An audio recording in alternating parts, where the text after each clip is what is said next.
O nosso convidado de hoje dedica a sua vida a ajudar outras pessoas a conquistar seus sonhos e a tornar reais os seus objetivos.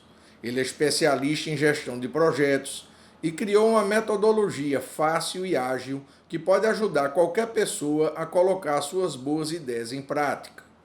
O método que ele desenvolveu usa a característica de processamento visual do nosso cérebro para criar roteiros extremamente acessíveis e intuitivos para serem utilizados na gestão de projetos. A metodologia criada por ele foi batizada apropriadamente de Easy Life e tem como principal objetivo facilitar a vida de quem quer organizar melhor as suas ideias para transformar em realidade os seus projetos. Ele é bacharel em análise de sistemas e pós-graduado em docência do ensino superior. É autor de 2 best-sellers, Easy Book, um guia de sobrevivência para o gerente de projetos, e Easy Life, tire as ideias da gaveta, gerenciando projetos pessoais e profissionais com facilidade. Publicados, respectivamente, pelas editoras Elsevier e Alta Books. Ele está aqui hoje na série Papo de Especialista do canal Radar Executivo para falar sobre gestão de projetos e sobre como você pode tirar as suas melhores ideias da gaveta. Seja muito bem-vindo, André Ricardi. Jorge, muito obrigado pelo convite. Um prazer enorme estar participando aqui do seu canal e podemos compartilhar um pouco aí de conhecimento, de prática com a sua audiência. Muito obrigado pelo convite. André, a gente agradece muito a tua disponibilidade de estar aqui com a gente no sábado, para quem está nos assistindo, né? A gente sabe que quem é do ramo aqui, muitas vezes só tem esse tempo no sábado para poder gravar uma entrevista. Então a gente agradece essa disponibilidade de você estar aqui com a gente, abrindo mão de estar com a tua família, de estar na tua hora de descanso, para compartilhar esse tema que é tão relevante, e que é a gestão de projetos, e também falar um pouco do teu livro. Eu li o seu livro, eu gosto sempre de dizer que eu faço questão de ler o livro de todos os convidados, que muitas vezes a pessoa vai para uma entrevista, eu já passei por isso algumas vezes, o cara que vai lhe entrevistar não lê o seu livro, ele não faz a menor ideia daquilo que você escreveu, o cara fica perguntando umas coisas nada a ver assim. E para não cair nessa, até porque eu sou jornalista, eu não poderia cair nesse erro, a gente costuma ler todos os livros. Então o livro é excelente, como professor eu achei muito didático, muito para e passo assim, realmente ensina a fazer. Eu acho que me chamou a atenção foi isso, não é um livro teórico, é um livro que ensina a fazer. Então, se você precisa tirar uma ideia do papel, se você precisa colocar o teu projeto em ação, eu recomendo muito a leitura. Está aqui, Easy Life. O livro está à venda nas melhores livrarias do Brasil. Formato digital também, André? Ou só físico? Formato físico e digital. E eu quero agradecer ao marketing da editora Alta Books. O André faz parte do cast da Alta Books, como eu também faço parte do cast. E foi a editora Alta Books que fez essa ponte para a gente se encontrar aqui nesse dia de hoje. Então, André, vamos conversar já aí, batendo um papo sobre o teu livro. A primeira pergunta que me veio à cabeça quando eu comecei a ler o livro, eu tentei me colocar na posição do leigo, na posição do cara que não entende nada de gestão de projetos, o cara que simplesmente tem uma ideia e quer tirar do papel e não sabe como fazer. Que eu acho que a maioria das pessoas, né, os empreendedores, passam muito por isso. Então a minha primeira pergunta tem a ver com isso. Qual é a diferença entre desejos, sonhos e projetos? Por que é que tantas pessoas têm boas ideias, mas muitas vezes não conseguem tirar essas ideias da gaveta? Legal. Desejos e sonhos podem ser o começo de um bom projeto, né? A diferença é que o projeto ele ajuda você a organizar as coisas. E aí podemos pensar em diversas pessoas que ocorrem muitas vezes para a gente que, sem necessariamente ter conhecimento, sem necessariamente ter a habilidade de utilizar técnicas de gestão de projetos acabaram tendo sucesso. Não tenha dúvida que tem muitos casos, né? Até tem um caso recente, aí tem um amigo que escreveu um livro sobre as aventuras do Amir Klink, que é muito conhecido no Brasil, pelo menos na nossa geração, né, Jorge? Talvez os mais jovens não conheçam tanto. Navegador, né? O Amir é um cara que atravessou, tive a oportunidade, inclusive, de fazer um painel com o Amir também, eu entrevistando ele. E, assim, é um cara sensacional, porque ele, justamente por que eu quero contar isso? Porque o Armando Oliveira, que é o professor que é amigo, escreveu, ele fez conexões do Amir utilizando técnicas de gestão de projetos sem mesmo saber, sem conhecer de forma intuitiva, né? Então, uma pessoa que já tem uma habilidade natural. Então, sem dúvida, isso é possível, né? E tem pessoas aí, tem vários casos aí de pessoas que não necessariamente conhecem as técnicas, mas que conseguem se organizar. Mas não é o caso da maioria. Justamente o que incentivou a começar a pensar nisso foi ajudar as pessoas a realizar esses sonhos, porque não tem nada... Quando você tem uma necessidade, é muito frustrante, sem dúvida nenhuma, você não conseguir atingir o seu objetivo, chegar lá no final e conseguir atingir. Mas quando se trata do que você falou, Jorge, de desejo, de sonho, a gente tem que fazer de tudo para realizar, né? Porque, né, por isso que a gente colocou esse subtítulo aí no livro, Tire as Ideias da Gaveta, né? Justamente para você tirar e ter coragem, perceber um horizonte para você realizar os seus sonhos. Perfeito, perfeito. Eu, como empreendedor, logo no início da carreira, né, como empreendedor, cara, se eu tivesse lido esse seu livro naquela época, tinha me poupado um bocado de dificuldade. Porque a gente. Essa é a ideia, né? Era justamente compartilhar, porque eu percebia que eu conseguia aplicar essas técnicas. Eu comecei a estudar gestão de projetos em 86, para você ter uma ideia. Eu tive um professor lá de sistemas de informação, uma disciplina na minha graduação, que ele tinha feito uma pós nos Estados Unidos. Na época não tinha nenhum curso, absolutamente nenhum aqui no Brasil, de gestão de projetos, pelo menos que eu conhecesse, né? Ou como disciplinas formais dentro de um curso de graduação ou de pós, eu desconhecia, pelo menos. E então esse professor veio e começou a ensinar algumas ideias básicas para a gente, assim, uma noção geral do que era gestão de projetos. Eu fui contaminado por um vírus que estou com ele até hoje. Esse é do bem, né? A gente está num momento de um vírus que é muito ruim, mas esse é um vírus do bem.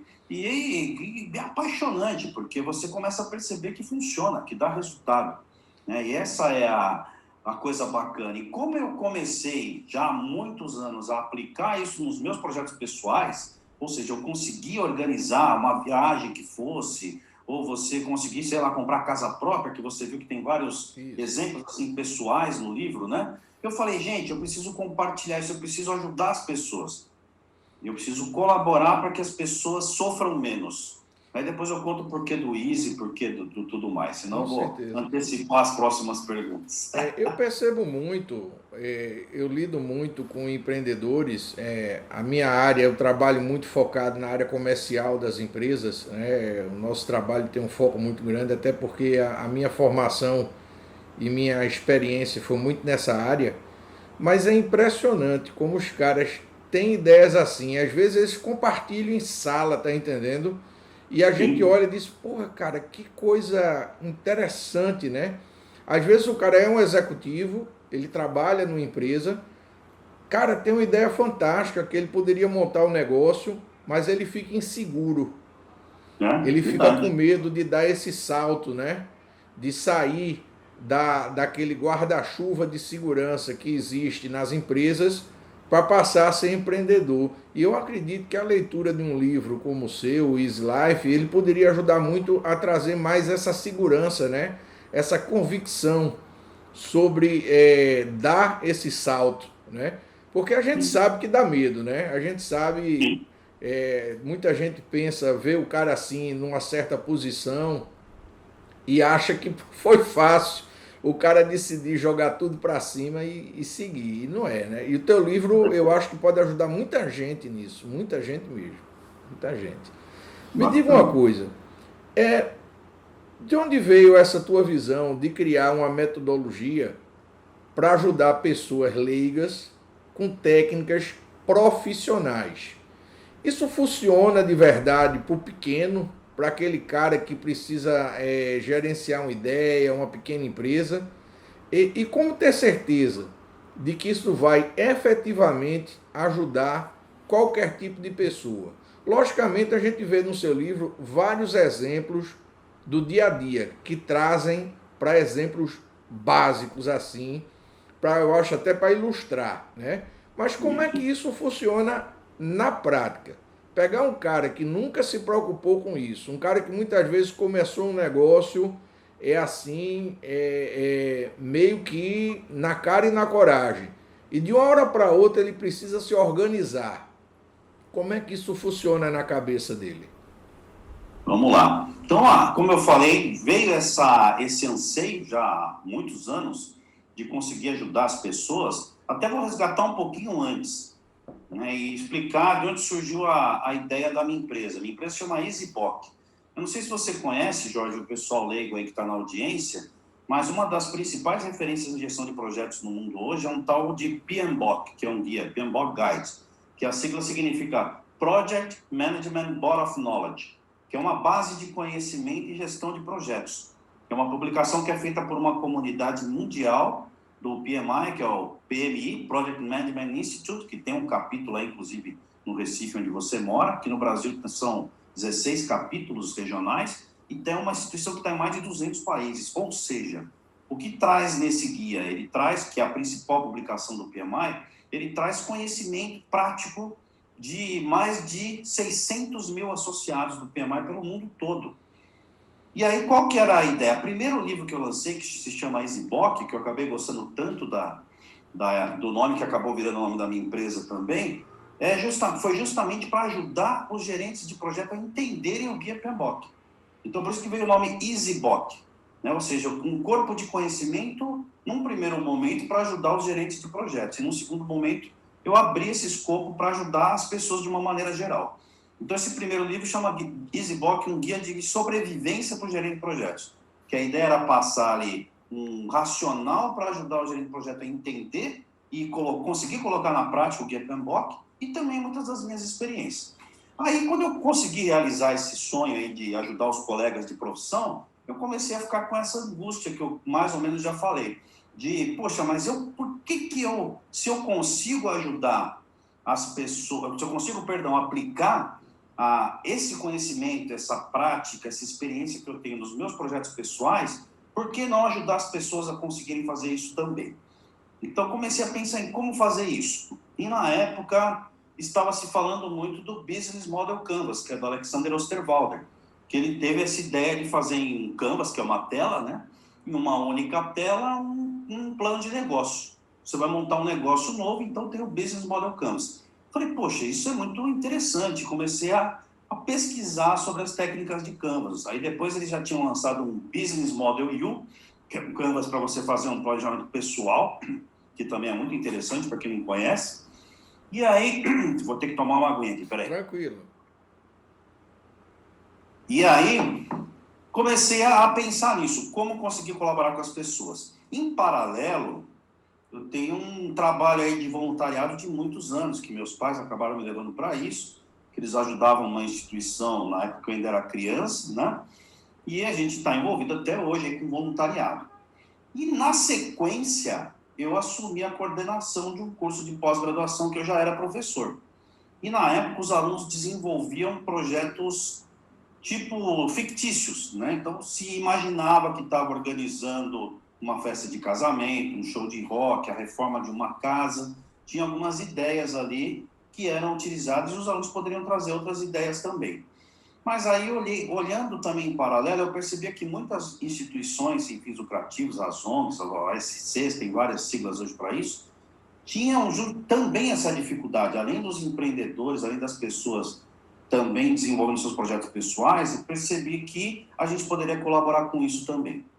E aí, tentando resumir bastante a história, para ter uma ideia, em 9 anos lá que a gente iniciou esse trabalho e ficamos aplicando isso, nós entregamos os alunos, falo nós porque a gente deu um apoio, quem entregou de fato foram os alunos, né? Eles entregaram 120 projetos, mais ou menos, um pouco mais, e nós fizemos uma estimativa de que foram atingidas por volta de 4 mil pessoas de forma direta e mais de 20 mil de forma indireta. Então, foi um laboratório muito interessante para essa metodologia toda, essa aplicação com os alunos da pós, que ajudou a consolidar isso. E aí, você comentou já uma outra parte da sua pergunta. Como é que a gente sabe que isso funciona? Durante esse período, em paralelo, né, e até hoje a gente está fazendo isso, nós desenvolvemos diversos, dezenas, talvez centenas de workshops com aplicação com o público em geral. E um caso específico que eu gosto muito de ilustrar é de uma pessoa que participou de um deles, que era uma dona de casa, com todo respeito às donas de casa, mas uma pessoa que não tinha nenhuma formação de graduação, né, portanto, nunca tinha estudado administração, nada. Foi um dos grandes testes. E ela chegou e gostou muito, e muitas vezes quando a gente fazia, e se Deus quiser voltaremos a fazer os workshops presenciais, né, muitas vezes a gente imprime esse canvas que está aqui atrás de mim e põe lá em tamanho A1, né, normalmente, e as pessoas pedem para levar. E ela pediu, eu entreguei para ela. No dia seguinte, ela me mandou uma foto do canvas preenchido, que ela chegou na casa dela, colocou na cozinha, na parede, pegou blocos de post-it, foi com o marido e eles organizaram, depois do jantar, a reforma da casa deles. E me mandou para ver como é que estava. Ela captou a mensagem. Ali foi um dos primeiros workshops que a gente desenvolveu, né, e ali consolidou o que eu tinha pego lá atrás. O primeiro teste com esse canvas foi há mais de 10 anos atrás, com a minha filha caçula, que tinha 9 anos na época. Não minto, não foram 9 anos, ela tem 16, 7 anos mais ou menos. Por volta de 7 para 8 anos atrás. Eu desenhei o canvas num quadro branco, peguei um bloco de post-it, nem tinha impresso ainda, e entreguei para ela. A gente planejou a construção da casa de boneca, uma casa para a boneca dela. Eu tenho isso filmado no meu canal lá do YouTube, né?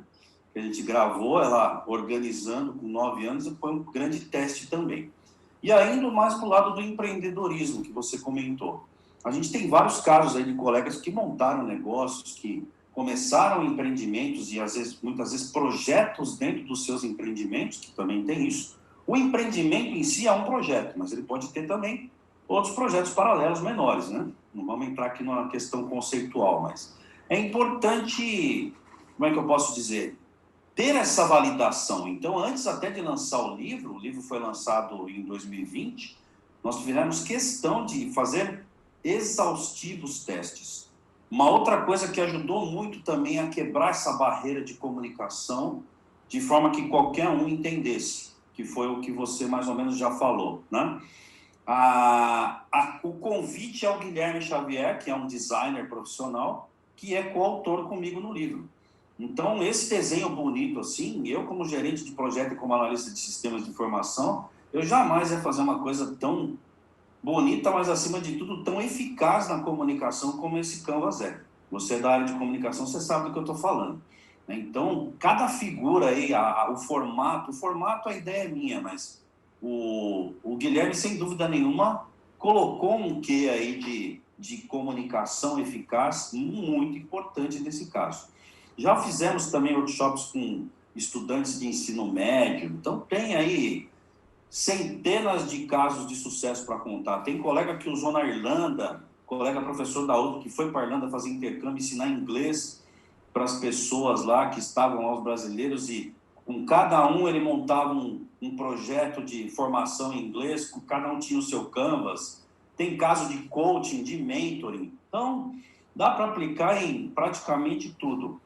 E o grande desafio era exatamente fazer uma coisa tão fácil, tão simples, que qualquer um conseguisse entender, e mais que isso que você comentou, que conseguisse efetivamente colocar na prática. Então, por isso que o desafio de ser uma linguagem tão simples. E aí, para encerrar essa resposta dessa pergunta, o Guilherme ajudou muito também, não só na parte da concepção visual, design, né, ele que desenhou o livro todo, e ele é um designer também editorial, entre outras coisas, ele trabalha inclusive para a Alto também, em muitas outras publicações, ele sem dúvida nenhuma ajudou muito a melhorar o texto, porque ele sendo leigo em projetos, ele me deu várias dicas de André, aqui não está, como é que eu posso dizer, não está eficaz a comunicação, da maneira como você escreveu aqui está muito acadêmico, precisa ser mais didático e tal. E ele foi me ajudando a aprimorar esse texto.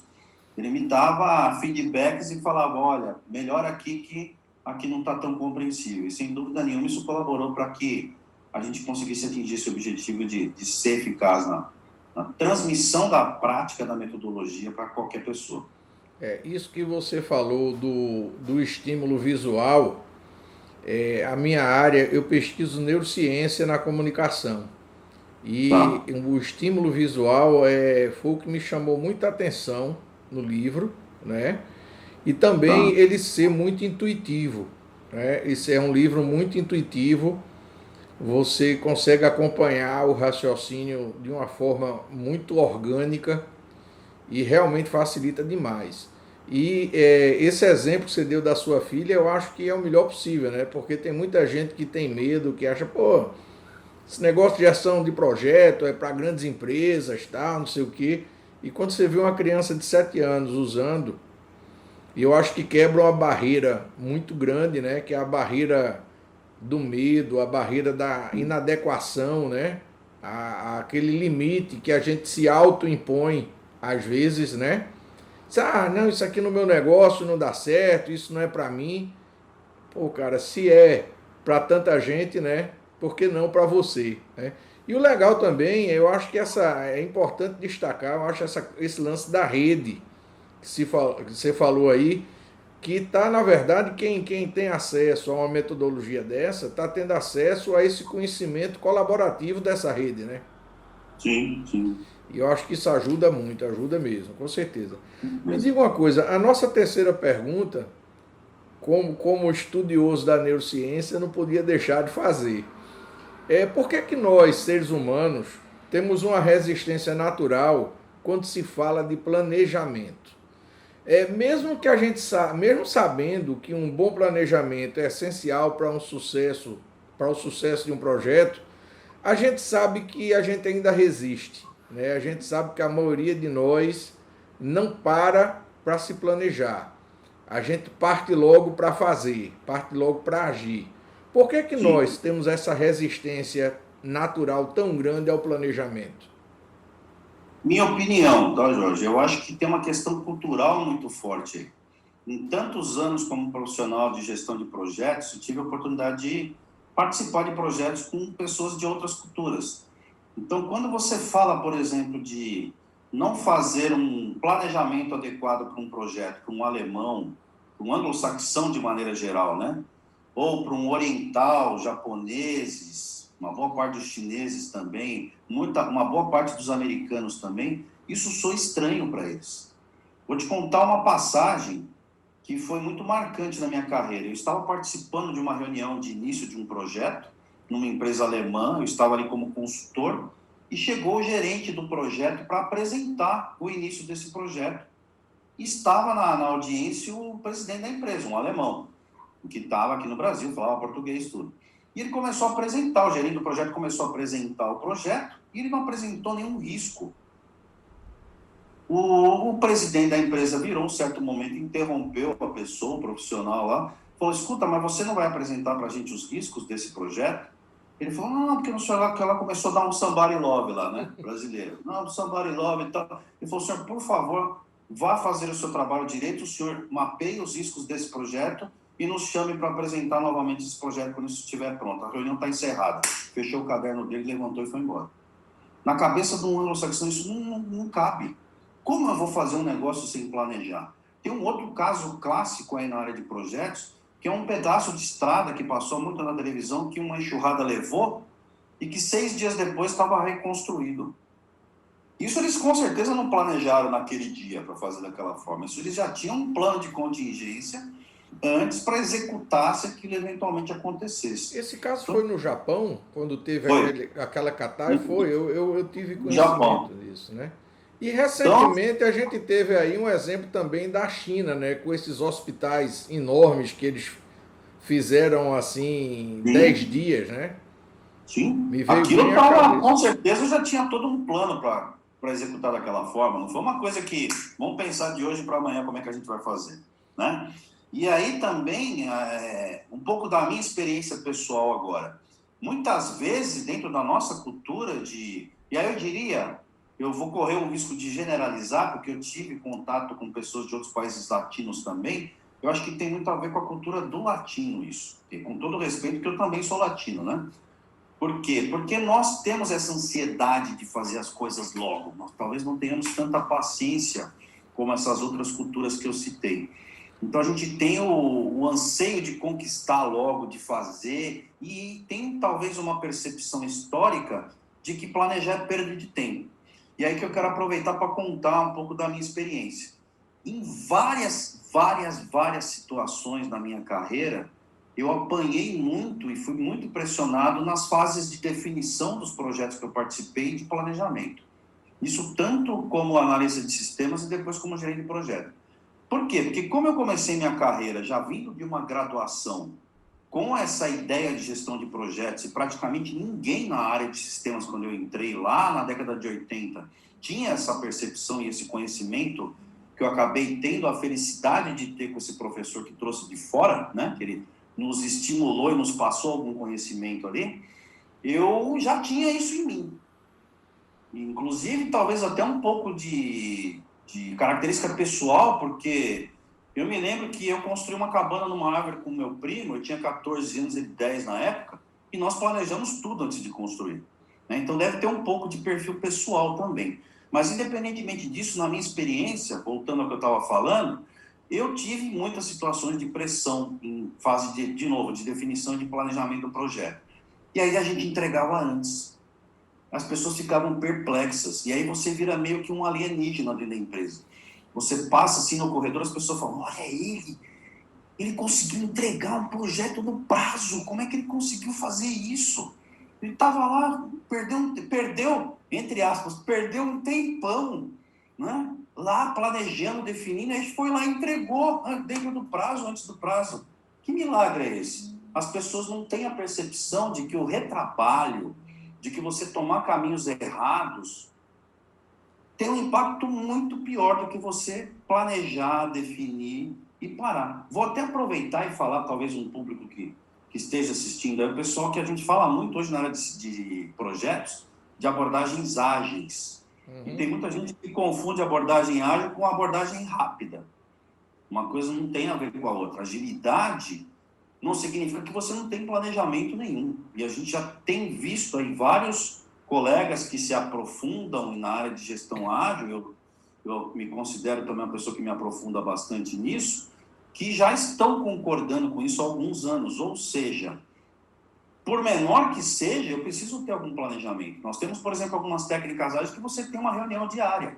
Eu muitas vezes pergunto para as pessoas que são praticantes de agilidade e que participam nas empresas desses projetos, mesmo em startups, né? Quando você faz uma reunião de manhã lá, você reúne com as pessoas 10, 15 minutos, isso é planejamento? Uma boa parte das pessoas responde que não. E aí, como a gente faz palestra, né? Você também é palestrante, a gente dá uma dramatizada, fala, mas claro que é. Como não é? Você está ali reunido com as pessoas, está avaliando o que não deu certo, vai repensar como é que nós vamos fazer daqui para frente. Isso é planejamento. Planejamento não significa só você parar e construir um dicionário de plano de projeto. Tem projetos complexos que você tem que ter uma documentação consistente, senão como é que eu vou construir uma plataforma de extração de petróleo só com post-it na parede, né? Eu acho que você falou na questão das metodologias ágeis. Sim. Se a gente for pegar a palavra agilidade, ela tem a ver com destreza. Perfeito. Ela tem a ver com a capacidade de execução, né? E para que você tenha essa capacidade de execução, muitas pessoas não fica claro que para que você execute bem, é necessário que você planeje bem. Sim. É necessário que planeje bem. Então, muita gente, às vezes, deixa desconecto. Eu gosto muito de falar qual é a diferença entre empreendedor e empresário. Empreendedor, principalmente no Brasil, né, infelizmente, é aquele cara que chega na beira do precipício, fecha os olhos e pula. Porque se ele não for fazer isso, ele não vai abrir nunca a empresa dele. Se ele for pensar em tudo que vai dar errado, ele não abre. Sim, e o empresário é aquele cara que ele, antes de pular, ele calcula a distância, o impacto, a velocidade do vento. Ele vê tudo e qual é o benefício da queda. Eu acho que a grande diferença é essa, né? Quando você começa a migrar de empreendedor para empresário, essa diferença começa a ficar cada vez mais clara, né?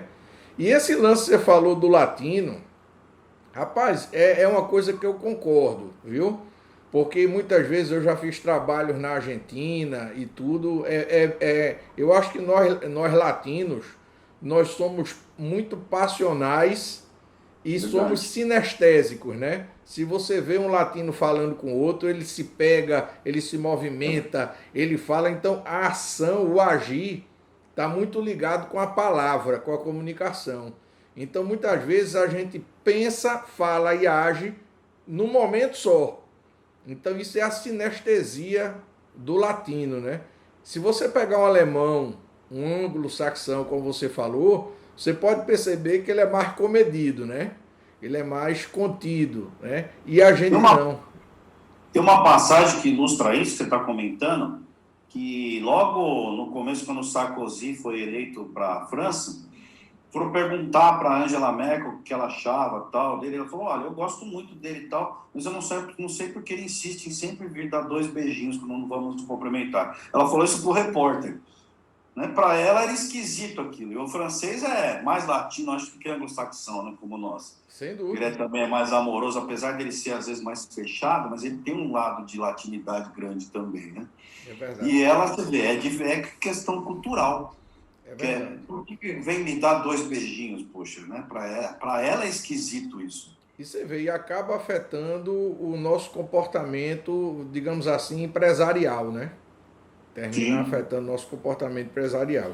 Mas me diga uma coisa, tá muito bom o nosso papo, eu queria já deixar bem claro isso, eu acho que está sendo muito esclarecedor para as pessoas que estão ouvindo aqui a entrevista, principalmente o pequeno empreendedor, né, que está começando o seu negócio nesse momento de transição, de pandemia, e que precisa colocar ordem nas suas ideias, e eu diria ordem até no seu próprio negócio, né?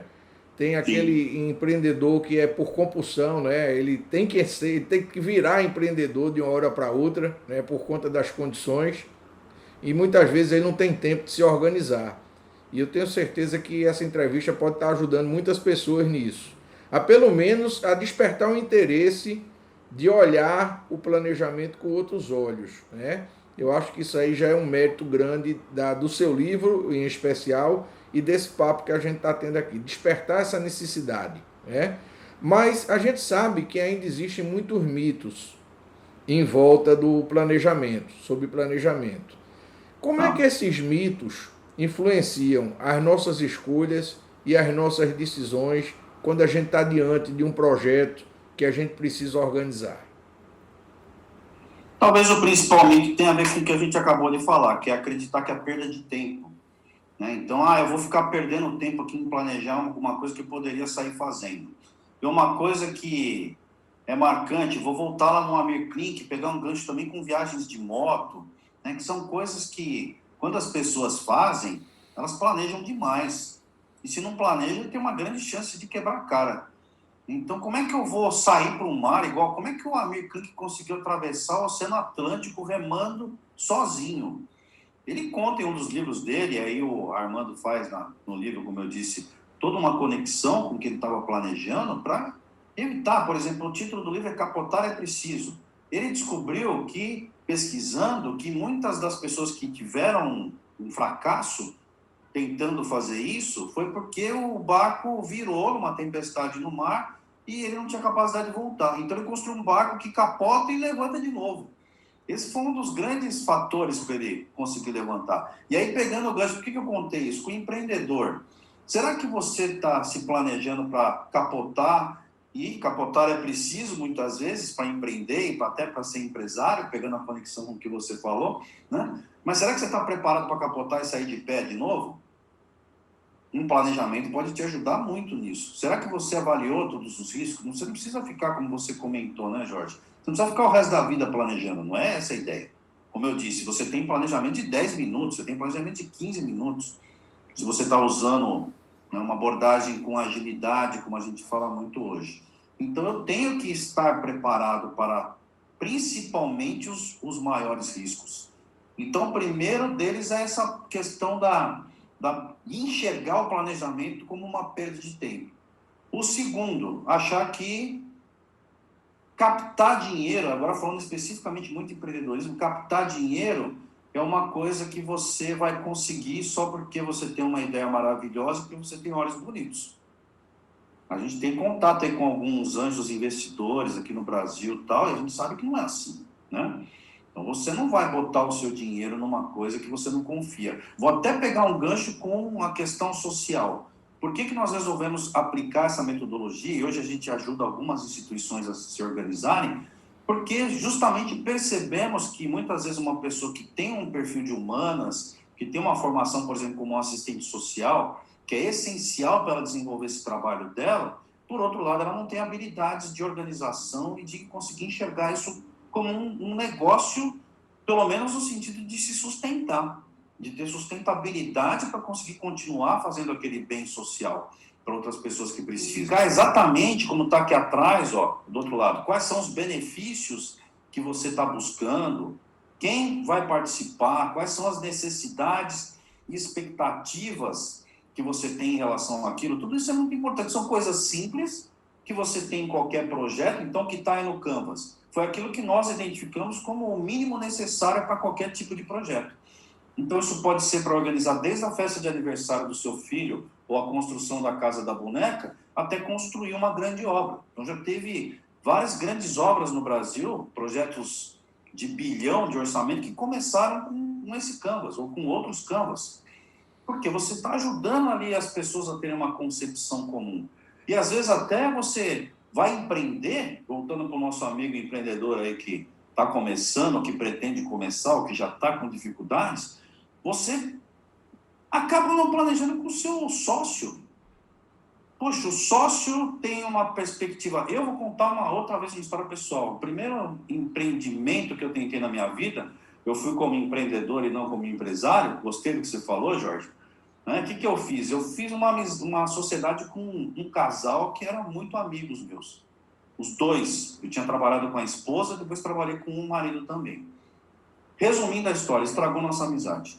Por quê? Porque eles já estavam num momento de vida diferente, que talvez eu esteja hoje, que era de não trabalhar tanto, e eu estava num momento de começo de carreira, que eu estava dedicando sábado, domingo, feriado, tudo para aquele negócio. Então comecei a me sentir prejudicado. Aonde foi que eu errei? Eu coloquei uma expectativa no meu sócio, que era meu amigo, que na verdade eu não fui parar, não perguntei para ele se ele estava com a mesma vontade que eu, de empreender naquilo. Entendeu? Então, muitas vezes, acaba estragando a amizade, acaba estragando casamentos. A gente conhece vários casos de casamentos que estragaram porque um dos cônjuges vai empreender, não alinha essas expectativas com o outro e acaba tendo um conflito familiar. Então, é muito sério isso. Um outro mito, que a gente vai ter dinheiro para conseguir fazer tudo. Veja que o último aqui, né? O último aqui é o custo. Quanto vai custar? Só que antes a gente deu a volta no Canvas inteiro. Eu passei por tudo para chegar no quanto. Então pode até ser que eu chegue assim falando, eu tenho 100 mil para investir num negócio aqui, ok. Tá, mas será que esse dinheiro vai dar? Não sei, vamos ver. Vamos pensar no tudo. Por que eu estou fazendo isso? Quais são os benefícios? Quem está participando? Ou seja, começa a pensar em tudo. Aí chega lá no final e fala, olha, na verdade, para fazer tudo isso eu preciso de 150 mil, não de 100. Dá para arrumar os outros 50 mil? Não dá. Então esquece, não vou fazer. Senão você vai sair com uma dívida de 50 mil e com um insucesso. Então a história que você falou, antes de se jogar no precipício, eu preciso olhar o vento, eu preciso olhar a altura, eu preciso ver se eu tenho um colchão lá embaixo para se eu cair não quebrar minha cabeça, minha perna, né? Então, são mitos que a gente precisa combater porque a gente pode ter muito mais gente tendo sucesso. E, de novo, o outro mito que é muito importante, talvez esse seja um dos mais importantes, um que você já comentou bastante. Ah, eu acho que eu não vou conseguir, eu tenho uma ideia maravilhosa aqui, mas eu não vou me arriscar. Utilizar uma metodologia dessas, não precisa usar a minha, né? Utilizar uma metodologia dessas, aí tem algumas outras no mercado, você vai ter a certeza ou tirar a dúvida de que você consegue, que você tem a possibilidade de conseguir isso. Ou não. né? Como eu falei, eu não tenho dinheiro suficiente, então vou buscar um anjo investidor. Agora, você não vai conseguir o apoio de um anjo investidor, conseguir um amigo que venha colocar dinheiro no seu negócio, se você não mostrar que tem alguma consistência naquilo. Então, o primeiro passo, sem dúvida nenhuma, para você conseguir um apoio financeiro e algum investidor te ajudando a desenvolver a sua ideia, o seu negócio, é você mostrar consistência. Perfeito. Dinheiro de anjo investidor não é dinheiro de quem gosta de rasgar, né? As notas de $100. Ele vai procurar investir em algo que ele tem uma perspectiva interessante para poder conseguir um resultado positivo, sem dúvida. Ele é anjo, mas não faz caridade, não. Exato, né? Ele é Não, e o que eu anjo. falei, mesmo no negócio social, a gente tem um tal de empreendimento social, podemos até citar a CUFA, Uhum. né? É uma instituição aí que está espalhada pelo Brasil inteiro. Eu tive a oportunidade de assistir uma palestra nossa, inclusive do PMI no Brasil, ano passado, acho que foi no começo da pandemia, foi em 2020, que eles apresentaram lá, né, como funciona a estrutura deles. Eles são super organizados, eles têm planejamento, eles têm organização, senão não conseguiriam ter essa... E olha a quantidade de pessoas que eles ajudam, né? Ufa, é um negócio lindo. Uma outra que a gente tem uma proximidade também é a Casas André Luiz, aqui em Guarulhos, em São Paulo. Eles atendem por volta de 1.500 pessoas internas, se eu não me engano, não sei se eu estou falando. Eles têm 1.800 funcionários. É uma empresa. Exatamente. Eles fazem caridade desde que eu me dou por gente, desde que eu era criança. Eu vejo a Exatamente. Casas André Luiz ajudando pessoas com deficiência, algum tipo de deficiência mental. Então, é um trabalho maravilhoso que eles fazem. É Se não verdade. tivesse organização, não conseguiria. De Não jeito nenhum. sobrevive. Nenhum. Só boa vontade não resolve os problemas do mundo. Né? A gente vê várias, né? O Médicos Sem Fronteiras, o Sim, próprio sim. Greenpeace e outros, né, que existem. Agora, uma coisa que você falou, eu achei muito interessante esse lance do capotar e voltar do barco do Amir Klink. Porque eu acho que é a única coisa que o empreendedor pode ter certeza que ele vai capotar. Sim. O resto é incerto, mas que a capotada vai vir, vai. Você pegar um cara que é empreendedor em série, ele vai fazer, ele vai ter essa questão, ele vai acontecer com ele. Agora, o mais importante, eu acho que esse lance do planejamento não é para refrear o seu ímpeto empreendedor.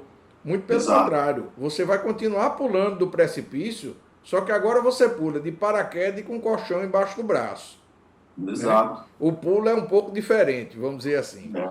Me diga uma coisa, tem muita gente que acredita que planejamento e execução são duas coisas que acontecem em momentos separados de um projeto. Isso é Não. verdade ou a coisa na prática é de outro jeito, acontece de outra maneira? Na maioria das situações, isso é diferente.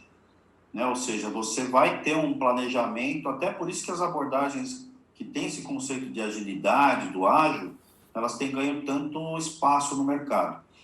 Porque na maioria das situações você não tem uma necessidade de fazer um planejamento tão grande, a não ser que você tenha muita confiança naquilo que precisa ser produzido. Vou dar um exemplo. Se eu vou construir uma hidrelétrica, eu não vou começar a fazer isso. Eu não sei ainda direito. Eu não sou engenheiro, mas a gente consegue imaginar algumas coisas. Eu não sei ainda direito quanto vai ter que aguentar de pressão o pilar da direita ali da barragem, né? Mas eu vou começar a fazer aqui o alicerce. Não dá para fazer assim, né? Eu vou fazer um prédio aqui. Eu sempre gosto de usar esse exemplo. Eu vou fazer um prédio, eu ainda não sei quantos andares ele vai ter. Como é que você vai calcular o alicerce? Eu não sou também engenheiro de cálculo estrutural, mas você precisa ter uma ideia. Então, tem alguns tipos de projetos que você precisa ter um planejamento mais consistente. Por quê? Porque existe uma necessidade de se planejar, de definir as coisas antes de começar a fazer. Agora, eu vou começar a montar um negócio. Eu vou fazer uma projeção para quanto eu vou estar faturando daqui a 10 anos. Talvez seja interessante, mas você não tem uma confiabilidade tão grande assim. Você vai ter que revisitar esse planejamento várias vezes. Eu estou no mercado, eu estou lançando um produto digital num mercado que tem um alto nível de concorrência. Eu preciso de um planejamento, sem dúvida nenhuma, mas eu preciso estar lendo todos os sinais que o mercado está me dando e eu preciso estar ajustando esse meu planejamento o tempo todo. Então, na maioria das situações, eu tenho que ter um planejamento adequado para a necessidade daquele projeto e tenho que ter a flexibilidade, a empatia, empatia que eu digo no sentido de escutar os outros e perceber as necessidades dos outros também, porque ninguém faz projeto sozinho. Eu costumo dar um outro exemplo pessoal. Você vai viajar com a sua família, você vai levar a tua sogra junto. Você não pergunta para ela se ela quer ir junto ou não. Você vai levar para aquele lugar, você vai levar a sogra emburrada a viagem inteira. Então, que tal você chegar antes e perguntar para ela e ela falar assim, eu não quero ir para a praia, eu quero ir para a montanha. E você falar assim, sogra querida, eu sei que a senhora quer ir para a montanha, mas imagine que os seus netos querem todos ir para a praia, como eles vão ficar felizes? Se eles ficarem felizes, a senhora vai ficar feliz também. Que tal a gente ir agora para a praia e depois a gente vai para a montanha com a senhora e a gente mata a sua vontade? Que empatia. Eu estou citando o caso da sogra como uma brincadeira, mas você pode fazer isso com as pessoas que estão participando do seu projeto. Ou seja, eu não vou empurrando o goela abaixo, eu não passo igual. A gente vê isso muito nas empresas, né? E a gente vê muito empreendedor também, não somente as pessoas que estão como funcionários nas empresas, mas os empreendedores também saem atropelando tudo, inclusive o sócio, que a gente falou agora há pouco do sócio. Então, eu hoje faço uma autorreflexão e falo, eu agi mal, eu perdi um amigo porque eu saí atropelando para fazer um negócio. Está errado. Não pode fazer isso. A gente tem que aprender com essas lições, né? Então, você ter um planejamento adequado, ter esse alinhamento, um canvas como esse, uma metodologia colaborativa, ele pode ajudar muito você a escutar os outros. Porque a partir do momento que você dá um post-it para cada um, ou se tiver à distância, existe uma versão do Canvas também online, ou seja, eu consigo fazer isso cada um na sua casa. Então, você está lá, cada um com o seu computador, com o seu celular. O celular é mais difícil, né? Mas no computador, você puxando os post-its, está ajudando. Você está fazendo uma concepção colaborativa, está todo mundo ajudando. Outra coisa, tem projetos que esse Canvas tem que ficar na parede. Isso está mudando. Então, respondendo finalmente de forma objetiva a sua questão, depois de contar toda essa história, né? Você tem que ter o planejamento adequado para aquele projeto. É fácil perceber isso? Eu diria o seguinte, esse começo de você conseguir a colaboração de todos e utilizando uma ferramenta visual, uma ferramenta que permite essa colaboração entre as pessoas, aumenta significativamente as chances de sucesso.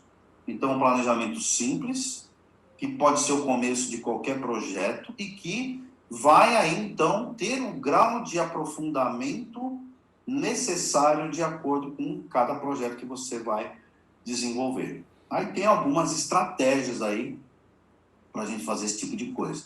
Mas o que eu acho que é o objetivo principal da tua questão, Jorge, deve ser esse, é que as pessoas percebam que planejar não significa que você tem que debruçar em cima de alguma coisa e esperar planejar tudo para começar a fazer.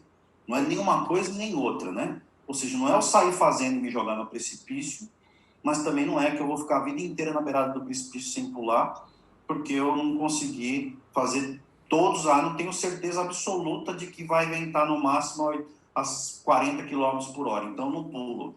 Também não é assim, né? Perfeito. Você tem que ter parâmetros aí para saber que você vai ajustar. No meio do caminho você pode ter que ajustar. Na queda livre é mais difícil, né? É verdade. A próxima pergunta tem até um pouco a ver com essa questão. A gente vive hoje uma verdadeira tsunami de informações. Né? A gente recebe todo dia uma enxurrada de dados, de informações. O que é que a gente deve fazer para que esse excesso de informações não acabe exatamente paralisando o nosso projeto? Tem que organizar, né? Uma das coisas que a gente fala bastante na gestão profissional de projetos é que você precisa mandar a informação necessária e somente a informação necessária para as pessoas. Então, a gente vê muito hoje, inclusive na vida pessoal, pessoas que criam grupos e mesmo em rede social aberta, né? A pessoa vai lá no LinkedIn, no Facebook e responde, ô fulano, como é que vai você, tudo bem? Manda mensagem só para a pessoa. Né? Ou seja, está se usando a ferramenta, a estratégia, a técnica de comunicação de maneira errada. Então, é necessário alinhar com as pessoas, principalmente pensando num projeto. Né? Quem vai participar desse projeto? Tá, fulano. Tá, o que você precisa? Quais são as informações importantes para você? Essa. Dá um pouco mais de trabalho para organizar isso? Sem dúvida dá. Mas a gente precisa organizar, no sentido de que você não bombardeie, exatamente que você não bombardeie as pessoas com informação. Eu vou mandar todas as informações para todo mundo. O grau de eficácia dessa comunicação é muito pequeno. Você não vai conseguir conquistar os seus objetivos trabalhando dessa forma. Você precisa organizar. Um exemplo, quando começou a história do WhatsApp, teve muitos colegas da área de projetos que ficaram arrepiados. Nossa, agora a gente vai comunicar, nós vamos perder essa informação. Não, está errado. Você tem que ter uma conscientização das pessoas que a gente utilizar uma ferramenta como o WhatsApp ou qualquer outra instantânea vai ter um benefício grande para as tomadas de decisão rápidas. Agora, uma vez que aquela tomada de decisão foi concluída e que se chegou a um termo, o que eu preciso fazer? Eu preciso pegar aquela tomada de decisão e documentar. Hoje a gente vê, por exemplo, já vimos várias vezes na televisão, inclusive, aparecerem as telinhas do WhatsApp ou de qualquer outra rede social, né, mostrando lá como é que foi que as pessoas comunicaram. Tira uma cópia da imagem da tela do WhatsApp e põe num arquivo lá do projeto e está documentado. Entendeu? Eu não vou evitar a agilidade, a eficácia da informação por conta de ter o receio, o medo de você conseguir armazenar isso para que você consiga ter acesso a essa informação no futuro. Então, eu consigo fazer isso desde que eu organize o trabalho. E assim, aqui fazer quase que um apelo para as pessoas. Por favor, reflitam com relação àquilo que vocês estão mandando para as pessoas no mundo corporativo, no seu empreendimento, se você é um empreendedor isolado. Porque se você está bombardeando as pessoas de informação, você não vai ter eficiência. E aí, quando a gente estuda um pouco mais de comunicação, Jorge, você tem muito mais conhecimento nessa área do que eu vejo que a gente conhecia um filósofo quando era criança e a gente não sabia, um tal de Abelardo Barbosa, o Chacrinha, que ele falava: quem não se comunica se trumbica, né? E é verdade, você vê que tem muitas pessoas nas empresas que não necessariamente têm muito conhecimento técnico, mas que são as pessoas que se comunicam melhor, elas têm sucesso e muitas vezes mais sucesso do que as outras que têm dificuldade de comunicação. É um Então, fato. tem que organizar. Faz parte do planejamento fazer uma boa organização da comunicação. E aí, quebrar a barreira de comunicação, um dos principais objetivos desse campus era quebrar barreiras de comunicação. Por exemplo, foi colocado como uma premissa que nós não íamos utilizar termos técnicos. E foi um grande desafio. Como é que eu faço para não chegar numa reunião, por exemplo, e falar: pessoal, agora nós vamos fazer uma coleta de requisitos. Deixa eu ver se eu saio para o lado certo aqui, ó. Tem aqui necessidade, é do outro lado, necessidade e expectativas, né? Isso aqui vai acabar virando um requisito, tecnicamente, um projeto. Só que se você chegar para as pessoas: vamos fazer agora uma reunião de coleta de requisitos, metade não vai para a reunião. Agora, se você chegar a perguntar para as pessoas quais são as suas necessidades, quais são as suas expectativas em relação a esse projeto, todo mundo sabe. E aí você consegue quebrar uma barreira. Então, era um dos desafios. E aí a gente conversou um pouquinho sobre isso já, né, anteriormente, mas muitas vezes a gente vê o simples e chega, olhando agora para esse campo, e fala: poxa, foi fácil chegar a esse resultado. Você que trabalha aí com neurociência sabe que não, né? Nós tivemos várias versões aqui e chegar no simples de forma que ele seja poderoso e compreensível por qualquer pessoa é muito difícil. Por que eu estou falando isso? Para que as pessoas pensem no quanto vale a pena investir na melhoria da sua comunicação. Porque, de novo, em qualquer tipo de projeto, do pessoal, com a sua família, até aquele monstruoso de bilhões que você está participando, se não for feita uma boa gestão da comunicação, você vai ter problemas com a tua esposa ou com o CEO da corporação multinacional. É um fato. Não tenha dúvida. Essa parte, eu acho até que um pouco já responde a próxima pergunta que eu ia colocar. Porque eu fiquei muito curioso em saber por que esse formato do Canvas ele atraiu tanta atenção mundialmente e tanta projeção, né? E eu queria saber qual é a diferença entre o método Easy Life que você apresenta no seu livro e outros métodos de planejamento que usam esse mesmo sistema do Canvas. Tá, primeiro falando especificamente daqueles que são de gestão de projetos, né? A grande diferença é justamente buscar atingir um público que não necessariamente conhece academicamente ou profissionalmente termos, conceitos, práticas de gestão de projetos. A ideia era, ou a proposta era construir alguma coisa que qualquer um, como eu já falei, entendesse. Então, essa é uma das grandes diferenças. A segunda grande diferença é que a maioria dos Canvas, elas têm um formato de retângulos. Então, tem um formato de que divide-se a tela em vários pedaços de retângulos com formatos mais variados. E esse nosso, ele é inspirado num mapa mental. A ideia é de construí-lo nesse formato aberto, né? E aqui no meio, vamos ver se eu consigo sair da frente de novo, é para o outro lado, a gente tem um olho. Nesse olho aqui é para colocar os objetivos do projeto, para a gente ficar de olho o tempo todo. Então, tudo tem que convergir para os objetivos do projeto. Aí eu já tive um amigo que, inclusive, é teu vizinho aí do Ceará, o professor Eduardo Freire, que ele desenvolveu uma técnica que chama Project Thinking, que junta a gestão de projetos com Design Thinking, né?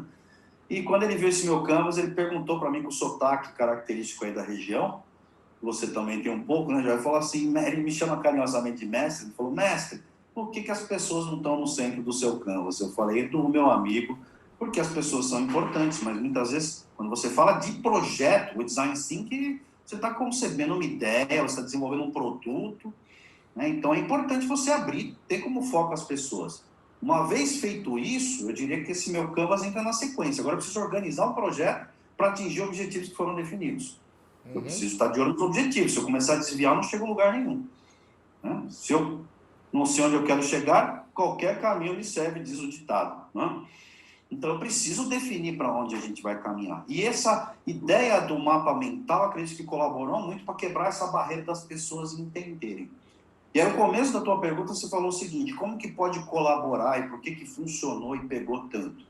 Eu acredito, também opinião pessoal, que seja porque é fácil de entender e todo mundo consegue visualizar ao mesmo tempo aquilo que são as principais informações com relação a seja lá o que você estiver fazendo, organizando um projeto, concebendo um novo produto, né? Você organizando, por exemplo, tem um amigo que tem um Canvas que é para você justamente alinhar com sócios, aquela questão que eu comentei, né, que ele chama de board canvas, ou seja, você fazer um alinhamento entre as pessoas que vão fazer parte do board da empresa. Estou abrindo uma empresa, vou começar uma empresa, então vamos fazer um alinhamento entre nós aqui para ver se a gente está com os objetivos convergindo para o mesmo lado.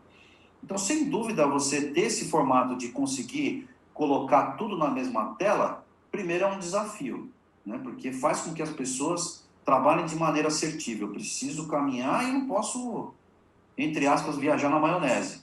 Eu preciso colocar aquilo que efetivamente é o mais importante. E o outro lado é que a comunicação sendo visual e sendo centralizada e fácil, compreensível para todos, você vai ter um resultado muito melhor. O que me chamou a atenção, eu conheço o trabalho do Tony Buzan, né, que é o criador dos mapas mentais, e imediatamente, quando eu bati o olho no Easy Life, me chamou essa atenção. Eu percebi que ele é um híbrido, né, entre os dois modelos, né? Ele é um híbrido entre os dois modelos, mas nesse caso o que eu achei interessante é que é um híbrido, mas ele é produtivo, né? Ele se reproduz, não é um híbrido estéril, vamos dizer assim, é um híbrido que se reproduz, né? Que tem essa condição de crescer de uma forma radial, como tem esse formato teu aí, né? Que é como a gente pensa, né? Quando a gente fala de neurociência, a gente fala muito do pensamento radial, né? E tem muito a ver com esse modelo, essa ideia do design que você desenvolveu para o teu trabalho, né? Então ele está muito alinhado com a maneira como a gente cria soluções mentalmente falando, né? Olha, me diga uma coisa, quais são as outras ferramentas que compõem essa metodologia Easy Life? Eu gostei muito do nome Easy Life porque tudo que a gente quer é tornar a vida mais easy, né? Sim. Porque de complicado já basta os outros trazendo problema. Então, se a gente consegue tornar a vida mais easy, eu acho que todo mundo quer isso. Então, quais são as outras ferramentas além do Canvas?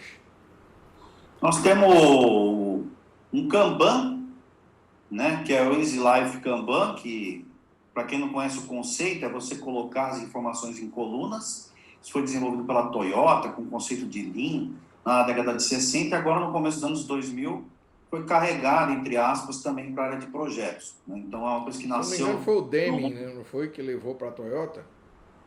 Eu não tenho certeza se foi o dele, mas é bem provável, viu? Se eu não me engano, foi o E tem Deming. um monte de coisa que a gente usa hoje que foi a inspiração dele, né? Um cara que mudou o mundo. O ciclo PDCA é uma das bases de gestão de projetos hoje, né? Que foi ele que concebeu, que, de novo, é uma coisa muito simples de entender, né? Simples e poderoso. E aí a questão do desafio do fácil, né? Era, sem dúvida nenhuma, o grande desafio que a gente tinha e o nome chamou atenção, você comentou, bacana, legal que te chamou atenção, porque a ideia não era só chamar atenção, era chamar atenção também, mas tinha o desafio de ser efetivamente easy, né? Então tinha que ser, como eu disse, fácil de entender. E aí, você perguntou das outras ferramentas, então voltando, o Kanban. Então, o Kanban é uma estrutura que permite que você, por exemplo, depois que você concebeu tudo isso, você vai lá e fala, eu tenho tudo que eu preciso fazer aqui, eu tenho aquilo que eu já estou fazendo e tenho aquilo que já está pronto. Uma analogia que eu gosto de usar para explicar o Kanban é recepção de oficina de concessionária de carro, que quase todo mundo já entrou. Você tem lá uma coluna com um monte de lugar para pôr as pastinhas, que são os carros que ainda vão ser consertados ou vai se fazer algum serviço, tem aqueles que estão na oficina naquele momento e tem aqueles que já terminou o serviço. Esse é o conceito básico do Kanban.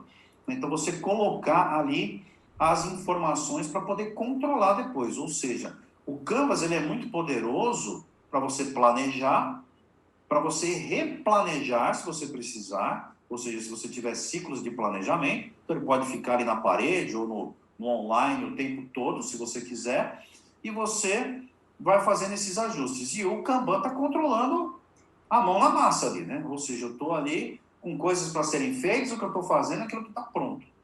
E aí tem várias formas de utilizar esse tipo de conceito.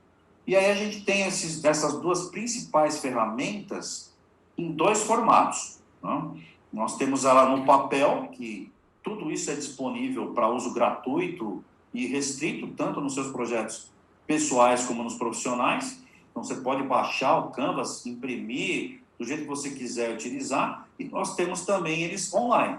Então, no online, a gente tem um Canvas que você consegue utilizar. Depois eu vou passar os links para você. E tem o Kanban, que a gente usa uma das ferramentas que tem no mercado. E tem várias outras que também têm esse conceito de Kanban. Então, a gente sugere o uso de uma delas porque é uma ferramenta gratuita também. Então, você tem tanto essa possibilidade como a outra. E aí, para os colegas que trabalham com projetos mais complexos, mas então, André, uma dificuldade que eu tenho hoje é como é que eu consigo conectar essa sua metodologia com o meu mundo aqui, que eu preciso de cronogramas, de coisas mais sofisticadas. Existe uma conexão também do uso desse tipo de ferramenta conectada na outra ferramenta de Kanban, aonde eu consigo, de uma forma online, interativa, eu consigo conectar e ter essas visões também. Ou seja, visões para projetos mais complexos. Então, costurando tudo isso, a gente consegue atender desde a construção da casa da boneca da Rebeca, que é a boneca da minha filha, até a construção de uma grande obra, de um projeto de bilhões de orçamento. Você consegue atender em qualquer faixa. Perfeito. E assim, os feedbacks, só para concluir, Jorge, os feedbacks que a gente tem com relação ao uso do Canvas são muito bons, por quê? Porque normalmente a gente tem outros Canvas de projetos de colegas que foram brilhantes no desenvolvimento deles, mas talvez não tenha se pensado naquele que não é o profissional de gestão de projetos, naquele que não tem o conhecimento. E numa boa parte, provavelmente na maioria dos projetos que a gente participa, inclusive no mundo profissional, no mundo corporativo, você tem muitas pessoas que nunca pararam para estudar gestão de projetos.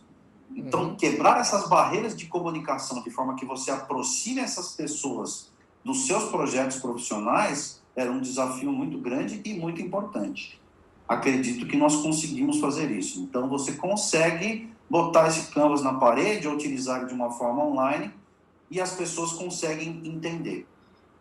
Até hoje, praticamente 7 para 8 anos testando essa metodologia, não tive nenhum feedback de a pessoa chegar e falar, puxa, eu não consegui entender qual é a ideia. Tem até um vídeo lá no meu canal do meu sogro, que tem 82 anos, que ele leu o livro em 2, 3 dias e falou assim, poxa, só não entende isso aqui quem não quer. E Ficou qualquer muito dúvida, engraçado o vídeo qualquer dele. dúvida que alguém tenha, é só ligar para a Rebeca, né? Sim, liga para a Rebeca e vê se ela Que gostou da ela casa. resolve na hora, ela tira toda a dúvida. Liga para a Rebeca que ela resolve, não tem problema. Perfeito. Eu achei muito interessante essa colocação. E as ferramentas, eu quero deixar bem já avisar para as pessoas que estão assistindo a entrevista que os links, o WhatsApp, os contatos do André vão estar na descrição do vídeo lá no YouTube, no canal, e você pode depois da entrevista entrar em contato com ele para gerar alguma interação, gerar negócio e tudo mais. A gente está caminhando Pegando, para a nossa... Pois não, André? deixa eu só fazer uma observação rápida. Inclusive, pegando o gancho que você falou, Jorge, meu slogan é: se você não consegue resolver sozinho, peça ajuda para o gordinho. Olha Tá? aí, perfeito. Essa é a ideia, essa é a ideia. Dependendo do que você pedir, a gente nem cobra. Só a gente Exato. ajuda com o maior prazer. Com certeza, beleza. Ô André, a gente está caminhando para a nossa última pergunta. Não parece, mas o tempo voou aqui no nosso Pois papo, é. né? E eu queria que você fechasse a entrevista deixando uma mensagem para as pessoas que têm na mente boas ideias, mas que não sabem o que fazer para transformar essas ideias em projetos viáveis. Legal.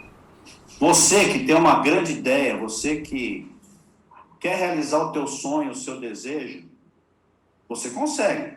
Na maioria das vezes, né? Vamos dizer, vamos para a lua de patinete, não vai ter que ser possível. Mas você, em boa parte das ideias que você tem, você vai conseguir realizar isso. Então, não vamos nem a um extremo e nem a outro. Vou pegar o gancho aí para encerrar do que o Jorge falou. Não vai ficar parado o resto da vida na beira do precipício, mas também não vai pular porque você falar, vou pular agora porque eu preciso chegar lá embaixo. Né? Ou achar que você vai sair voando sem ter se preparado para isso. É possível, sim. Tem aí uma proposta de uma metodologia que pode te ajudar nisso. E se de alguma forma a gente puder colaborar também, de novo, brincadeira à parte, conte comigo. Eu tenho muito prazer em ajudar as pessoas e eu criei essa metodologia toda para ajudar efetivamente as pessoas a terem uma vida mais fácil. Isso não Perfeito. é balela, isso não é comercial, é do fundo do coração, tá? Então acredite em você, mas não saia fazendo as coisas sem parar para pensar e sem se organizar, porque a gente pode sim ter uma vida mais fácil, mas a gente não deve procurar problemas, a gente deve procurar a felicidade e a realização de desejos e tudo aquilo que a gente quer, que a gente sonhou algum dia, mas dá para fazer de forma organizada, consistente e aumentar muito as suas chances de sucesso. Acredite nisso e vamos nessa. Com Realize seus certeza. sonhos. Mais uma vez eu quero mostrar o livro aqui. Opa, para cá para a câmera. Easy Life, está nas melhores livrarias do país. Eu quero agradecer aqui a presença do André Ricardi, que compartilhou com a gente de uma forma muito, mas muito easy, muito fácil, muito tranquila, sobre um tema que na maioria das vezes, se não tomar cuidado, pode ser muito complexo. Então eu quero agradecer o teu desprendimento, a tua generosidade em compartilhar o teu conhecimento aqui com a gente. Quero agradecer também a você, ao nosso público, à nossa audiência que nos acompanha no canal Radar Executivo. Quero mandar um abraço especial para o nosso público em Angola, em Moçambique, em Cabo Verde, em Portugal, que tem interagido com o canal, que tem mandado comentários, que tem deixado as suas impressões sobre as entrevistas. E se você gostou, compartilhe a entrevista na sua rede, compartilhe essas ideias, esse conteúdo, faça a sua inscrição no canal Radar Executivo, o canal onde você fica conectado com o mundo empresarial. A gente se encontra na nossa próxima entrevista, no nosso próximo encontro aqui no canal Radar Executivo. Muito obrigado pela sua presença e pela sua audiência.